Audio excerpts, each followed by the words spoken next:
Episode 2 of A Time Called You begins with Jun-hee googling Min-ju's 27 record shop in Noksan to find it closed. Meanwhile, Min-ju's home is a mess, her brother Do-hun is cranky and meanwhile she has a drunk mother who puts all her responsibilities on her daughter.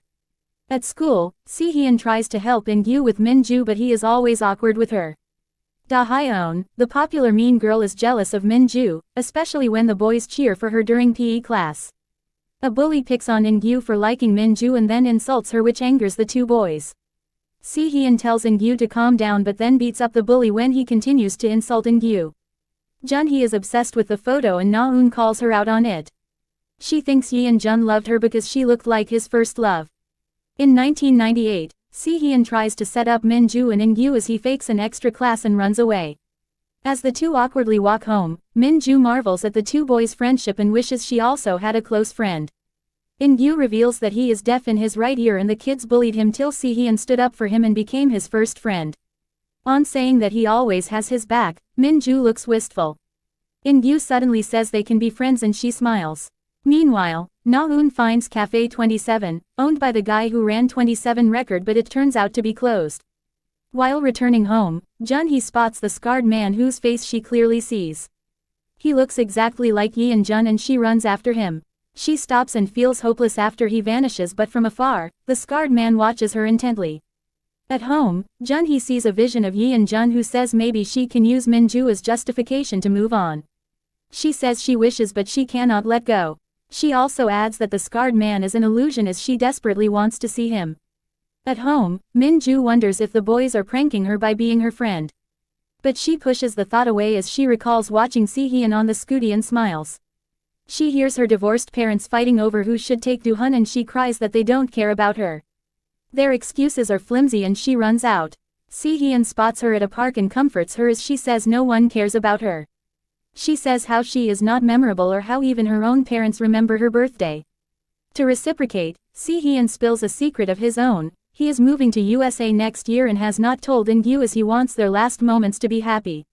He hopes she can be In-gyu's friend so that he won't be alone.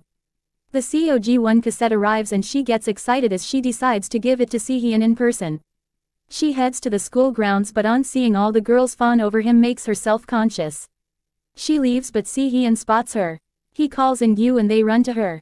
She wonders why they approached her and he reminds her that she agreed to be friends with In-gyu and she smiles. Na-eun and Jun-hee finally find the cafe open and learn that it is run by Min-ju's uncle who also owned 27 record. He cannot get over the similarities between the women but when they try to ask for Min-ju's number, he says she is dead. He also says he doesn't know much about the boys in the photo. In 1998, the boys surprise Min-ju on her birthday by bringing cake and she is touched. They have a picnic and also gift her a player. Si-hyun accidentally brings up their conversation from the park and In-gyu realizes that Min-ju likes Si-hyun. He is hurt and makes an excuse to leave. Alone, Min-ju gives the cassette to Si-hyun and even writes a personalized message. She also thanks him for a memorable birthday. He keeps trying to put the attention on In-gyu and how he found out from her uncle and bought the gift and basically set the whole thing up. But Min-ju disregards it all and says her birthday wish was to be the type of girl Si-hyun likes. He curtly says he will never like her that way and they are just friends. At present, they learn that Min-ju died in 1998. Since Yeon-jun was in 4th grade at that time, it cannot be him in the photo. But this does not make Jun-hee feel any better and she cries as she cannot move on. In 1998, Min-ju too cries over Si-hyun.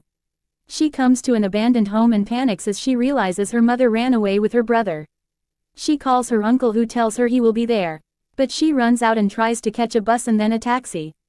Jun-hee gets a mysterious package and opens it to see the COG1 cassette that belonged to Si-hyun. She plays it and then texts Yeon-jun that her birthday wish is just to see him one more time.